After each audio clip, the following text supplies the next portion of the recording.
সেনাবাহিনীর বিরুদ্ধে বিদ্রোহ ঘোষণা করতে চায়, সেনাপ্রধানকে অপসারণ করতে চায়। পিনাকি ভট্টাচার্য সেনাবাহিনী বিরোধী, সেনাপ্রধান বিরোধী। খুবই গুরুত্বপূর্ণ আপডেট থাকছে আজকের এই ভিডিওতে। সেনাপ্রধান পদত্যাগ করেছেন। তো তার পদত্যাগ করার পর তার বেশ কিছু ছবি ভাইরাল হয়েছে, পাশাপাশি ডক্টর ইউনূসের সাথে। এই তিন ব্যক্তি রাজনীতির মোড় ঘুরিয়ে দিচ্ছে। সেনাপ্রধানের খায়েশ, ভারতের বড় প্রজেক্ট, সবকিছু টস নস করে দিচ্ছেন এই তিন ব্যক্তি। এই তিন ব্যক্তি দেশপ্রেমিক। ওয়াকারকে পদত্যাগ করতে হবে, সেনাবাহিনীর ভারতপ্রেমী জেনারেলদের উৎখাত করতে হবে, সেনাবাহিনীতে একটা সংস্কার কমিশন বসাইতে হবে, গুম খুনের কুশীলব সকল অফিসারদের পুলিশের হাতে সোপর্দ করতে হবে। আওয়ামী লীগের রাজনীতি করতে দেওয়া হবে না, আওয়ামী লীগকে নির্বাচন করতে দেওয়া হবে না।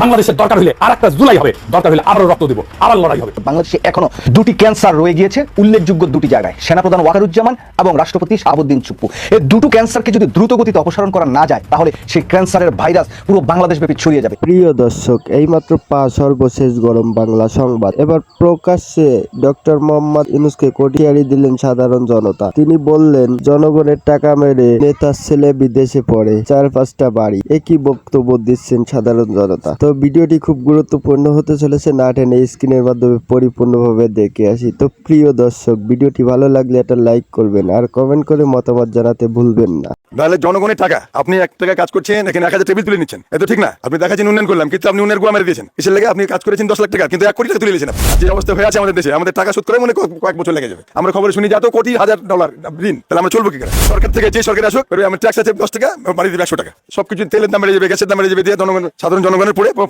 সব চরিত্রটা আমরা তো মনে করি ভালো লোক বলে ভোট দিই, অর্থ জেনে সে উল্টিয়ে যায়। সে জনগণকে দেখে না, সাধারণ মানুষকে দেখে না, কি তার পকেট ভারী সে ব্যস্ত। সে দেখা যাচ্ছে কি তার ছেলে এখন বিদেশ পড়তে চলে আসে, তার বিদেশ পড়তে যায় 4-5 টাকা বাড়ি হয়েছে, আমাদেরই টাকা। অথচ সে একজন সাধারণ লোক ছিল, তার কোনো অর্থ ছিল না, সে এত 1000 কোটি টাকা মালিক হয়েছে। কি করে হলো? ভোট দিতে গেলে গন্ডগোল, মারামারি, বোম ফাটা। দুর্নীতি প্রতিরোধে আইনকে আইনের গতি চলতে দিতে হবে। সে যত বড় নেতা হোক, যত বড় শক্তিশালী হোক, আইনের মাধ্যমে আসতে হবে। অন্তর্বর্তীকালীন সরকারের শাসন আমলে এবং গত শেখ হাসিনার আমলে সব মিলে ব্যবসা বাণিজ্য কেমন করেছেন? আলহামদুলিল্লাহ, আগের থেকে মোটামুটি ভালোই। জিনিসপত্রের দাম কম, মানুষের আয়ত্তের মধ্যে, স্বাভাবিকভাবেই দেশ চলছে, কোনো গন্ডগোল বলতে গেলেই নাই। তা হতেই পারে, দেখা যায় কিছু হতেই পারে, একবারে তো না। আর মোটামুটি ভালো লাগছে, মোটামুটি খুবই ভালো লাগছে। আর আপনার ব্যবসা বাণিজ্য মোটামুটি ঠিক আছে, কিন্তু তারপরেও গরিব দুঃখীর জন্য মানে সমস্যায় আছে।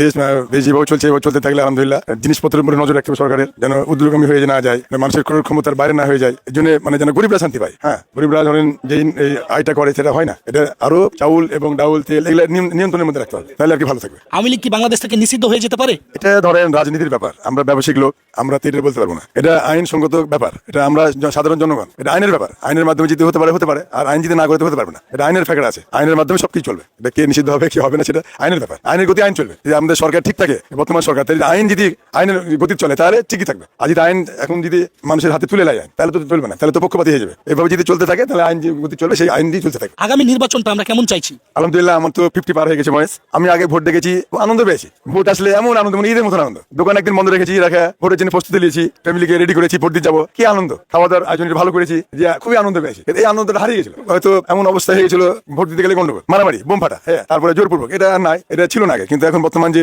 একতরফা হয়ে গেছিল এটা নাই। আগের মতন যদি ফিরে আনতে পারে সরকার, তাহলে আলহামদুলিল্লাহ, এটা সরকারের খুবই না হবে। আগের মতন যদি সাধারণ মানুষ নিজ ইচ্ছায় ভোট দিতে পারে, তার নিজ প্রকাশ করতে পারে, তাহলে খুবই ভালো হবে। একবারে আগের মতন যদি করতে পারে, তাহলে আলহামদুলিল্লাহ খুবই ভালো হবে।